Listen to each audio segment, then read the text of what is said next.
हमारे माननीय अध्यक्ष अतर सिंह नेता जी जो हमारे बुजुर्ग हैं, तमाम कमेटी हमारी बैठी है,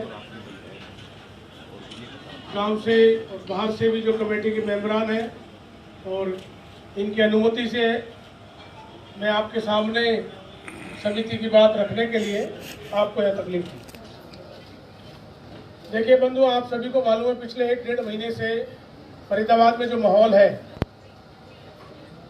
इतने सालों से आप यहाँ रह भी रहे हैं, कवर भी कर रहे हैं, पहली बार ऐसा हुआ है कि लोगों में इतना भय फैला है कि जैसे हम तालिबान के शासन में रहे। कानून की धज्जियां उड़ाई जा रही हैं,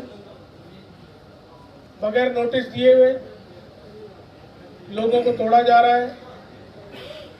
कम से कम 100 से ज़्यादा ऐसे स्ट्रक्चर पिछले 1-1.5 महीने में सूरजकुंड रोड पे वन क्षेत्र के नाम पर तोड़े गए हैं, जिनमें 50,000 से ज़्यादा लोग डायरेक्ट और इनडायरेक्ट रोजगार करते हैं, जिसमें माली भाई भी हैं, हमारे गार्ड भी हैं, वेटर भी हैं, हलवाई भी हैं, इलेक्ट्रिशियन है, फ्लोरिस्ट है, म्यूजिशियन है, इलेक्ट्रिशियंस हैं, डेकोरेटर्स हैं, मैनेजर्स हैं, तमाम अगर आप देखेंगे तो 50,000 से ज़्यादा।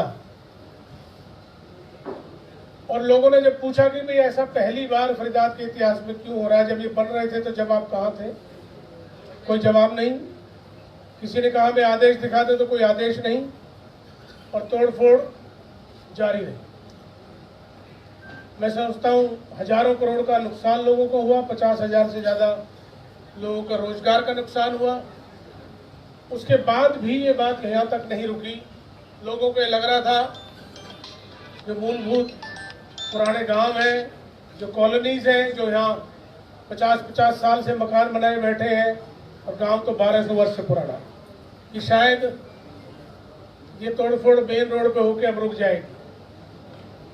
लेकिन जब लोगों की जानकारी में आया कि 6,500 से ज़्यादा नोटिस ऐसे हैं, जिसमें 1000 के करीब गांव में और 5,500 कटन से लेकर और फाटक तक जो अनंतपुर की जमीन है, शिवदुर्गा बिहार जिसमें आ रहा है, वो सारे मकान भी उसमें ले रखे 5,500, तो टोटल 6,500 नोट। तो लोगों को लगा कि ये केवल नुकसान उन लोगों का ही नहीं है कि जो लोग यहाँ व्यापार कर रहे थे, और सभी 36 बिरादरी के लोग व्यापार कर रहे थे, ये तो और उससे भी ज्यादा आ गई कि अब तो हमारे मकान भी तोड़ गए। तो सभी लोग मिलकर, क्योंकि कहाँ जाए, लोकतंत्र में विधायक चुनता है आदमी, एमपी चुनता है, ताकि उनकी बात रख सके, उनके अधिकारों की रक्षा कर सके और लोगों को इन्वायरमेंट दे सके, न्याय दे सके। एमएलए के पास तो लोग जाए कहाँ से, बड़कल के जो एमएलए, क्योंकि बड़कल में एरिया लगता है, क्योंकि एमएलए ने स्वयं ही, भाजपा के एमएलए धनेश अदलखा जी ने विधानसभा में ये कहा था कि उनके क्षेत्र बड़कल में, अरावली में अवैध तरीके से प्लॉटिंग होती है, अवैध तरीके से मकान बन रहे हैं, अवैध तरीके से लोग रह रहे हैं, फार्म हाउसेस, बैंकेट, जो बैंकेट करोड़ों रुपए टैक्स दे रहे हैं सरकार को, उनको अवैध, करोड़ों रुपए व्हाइट में नगर निगम को टैक्स दिया हुआ है। सीएलयू चार्जेस, कई तो लोग ऐसे हैं जिन्होंने 50-50, 60-60 लाख रुपए सीएलयू चार्जेस दिए हुए। आनन फानन में लोगों ने, क्योंकि जब आदमी में बीतती है तो उनको जानकारी नहीं होती, आनन फानन में लोगों ने, यहाँ तक कि भाई पीछे एक ऑर्डर आया था सुप्रीम कोर्ट का, सुप्रीम कोर्ट में केस में, कि भाई इन फॉरेस्ट में दूसरी लैंड आप दे देंगे, इक्विवेलेंट आपको पास कर देंगे। हालांकि वो कोई मुकम्मल चीज नहीं है, लेकिन लोगों ने कम जानकारी की वजह से फॉरेस्ट में भी अप्लाई कर दिया, लाख 2-2 लाख फीस भर दी। वहां बताते हैं साइट पे पहले एक्सेप्ट हो जाता है, फिर रिजेक्ट हो जाता है, उनके पैसे और फंस गए। ये हालात हो गए।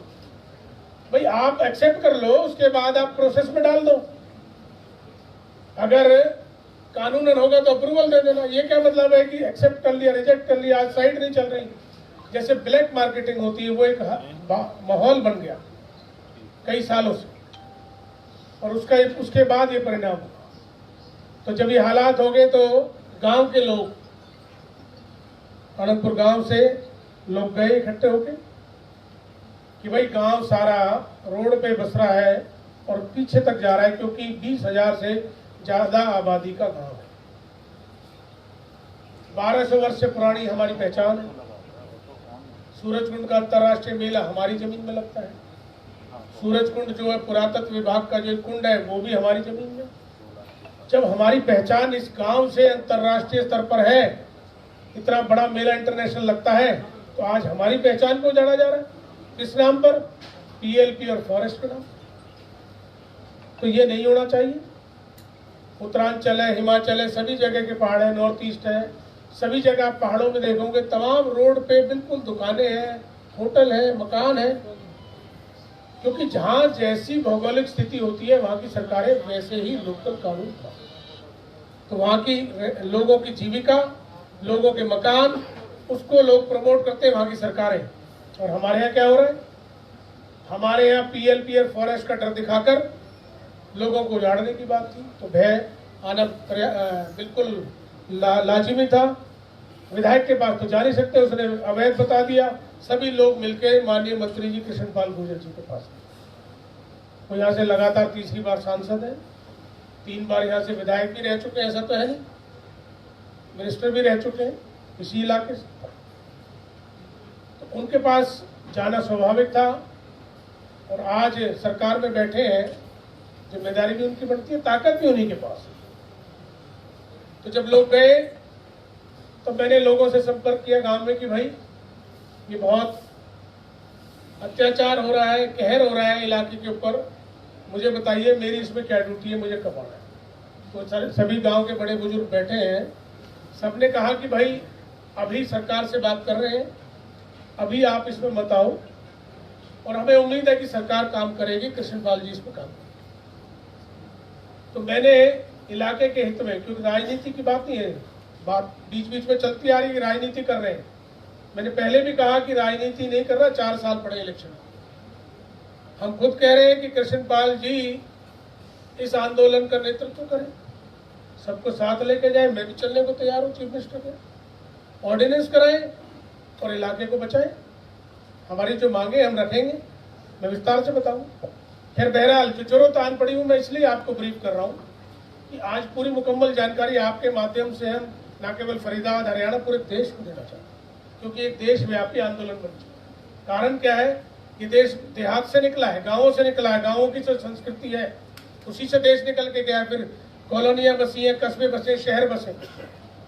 तो जब हमारी संस्कृति उजड़ जाएगी, हमारी पहचान उजड़ जाएगी, आज अनंतपुर की उजड़ी है तो फिर अगले गांव, फिर अगला गांव, ऐसे तो सारी अरावली को ही कर देंगे। 1400 किलोमीटर की अरावली है भाई, जो भी यहाँ गांव पड़ेगा ये तो सब वन क्षेत्र के नाम पर उजाड़ दिया जाएगा। दुनिया में कहीं ऐसा नहीं है, आप कहीं चले जाइए, झारखंड, छत्तीसगढ़ चले जाइए, वहां तक सरकारें इतने अधिकार देती हैं अपने वहां लोगों को, और खेती भी करते हैं, मकान भी बनाते हैं, वो जीविका भी। खैर बहरहाल जब उनके पास पहुंचे तो उन्होंने वायदा दिया कि भाई गांव में कोई नुकसान नहीं होगा, गांव में तोड़फोड़ नहीं होगी। तो स्वाभाविक है, आज वो मंत्री हैं और प्रतिनिधित्व करते हैं, तो हम सबको भरोसा होना स्वाभाविक था, हमने किया। लेकिन 15 दिन बाद जब गांव के अंदर जेसीबी आई, बुलडोजर्स आए, फोर्सेस आई, और उन्होंने कहा कि गांव में तोड़फोड़ होगी, गांव की कमेटी से मीटिंग की और कहा कि हमें 5-6 फार्म हाउस तो दीजिए तोड़ने के लिए। उस समय मैं समझता हूं कि ऑर्गेनाइज्ड हमारा सिस्टम नहीं था, लोग भय के माहौल में थे। उन्होंने सोचा शायद 4 फार्म हाउस और दे देंगे तो गांव बच जाएगा, वो गलत था। प्रशासन का वो तरीका गलत था, एक एक करके। खैर कमेटी ने कहा ये 4 फार्म हाउस ही तोड़ लीजिए। उसमें एक फार्म हाउस हमारा भी था, हमारा एक फार्म हाउस पहले भी टूट गया 1 महीने पहले, हमने तब भी आपत्ति नहीं की। हमने कहा कोई बात नहीं, जो सबके साथ हो रहा है, कोई हम राजनीति नहीं कर रहे, ना करेंगे इस मसले में, मैं आप सबको यकीन दिलाना चाहता हूँ। हमने कहा कोई बात नहीं, ये अगर ये दूसरा भी कुर्बान होता है और गांव बचता है तो कोई इशू नहीं। लेकिन उनके साथ साथ 50 साल पुराने मकान राजकुमार राजवीर जी, जयवीर जी के, जो गांव की ढानी में है, जिनको देहाती भाषा में खरक कहते हैं, जहां पहले पशु बनते थे, छोटे मोटे कमरे बने होते थे, अपना सामान रखते थे, वो खरक कहते थे। उस खरक पे मकान बन गया सन 80 से पहले। उसको तोड़ने के लिए जब गई, बिल्कुल गांव की ढानी के साथ है, गांव का हिस्सा। जब उसको तोड़ा, मैंने बहुत कहा, डीएफओ को कहा, ज्वाइंट कमिश्नर जो थे ड्यूटी मजिस्ट्रेट की, भाई एक बात बताइए, आपका अभियान तो महीने से चल रहा, महीनों चलाने की आपकी मंशा है, एक दिन में क्या हो जाएगा? आप इनको हियरिंग का मौका दो, ये अपने पेपर्स ले जाके डिप्टी कमिश्नर से मिलेंगे।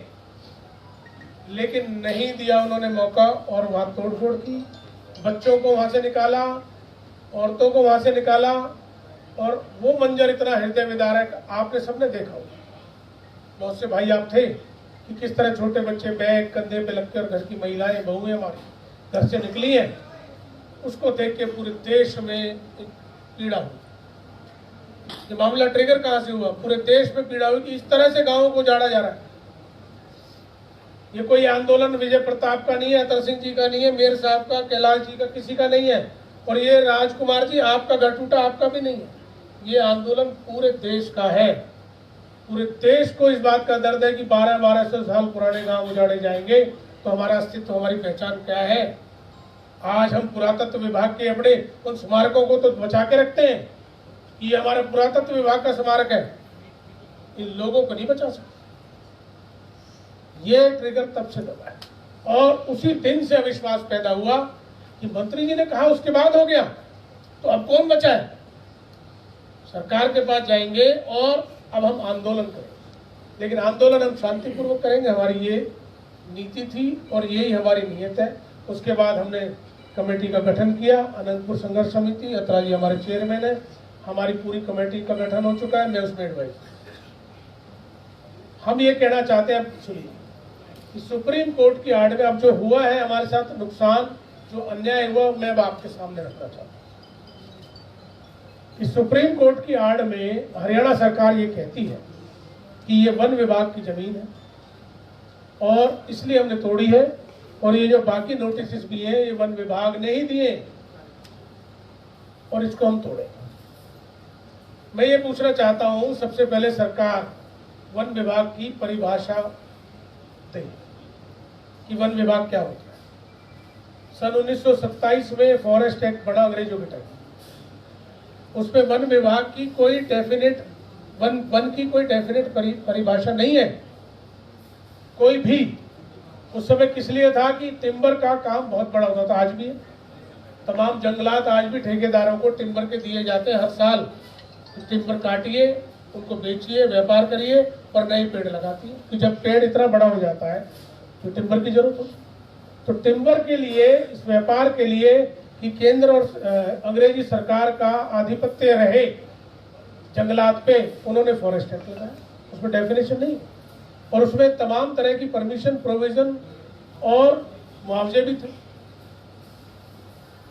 सन 80 में एक्ट आया है इसका, जो फॉरेस्ट कंजर्वेशन एक्ट, पहली बार। उसके बाद कंजर्वेशन एक्ट में यह आया कि फॉरेस्ट का डिफॉरेस्टेशन ना हो, उसको प्रिजर्व कैसे किया जाए, उसके अंदर क्या क्या गाइडलाइन है, क्या क्या परमिशन लेनी पड़ेगी। तो सेंट्रल गवर्नमेंट की एक अथॉरिटी एस्टेब्लिश की गई ताकि स्टेट्स केवल अपनी मर्जी से ना कर दें। सेंट्रल गवर्नमेंट की अथॉरिटी एस्टेब्लिश करने के लिए ये एक एक्ट आया, यूनिक एक्ट।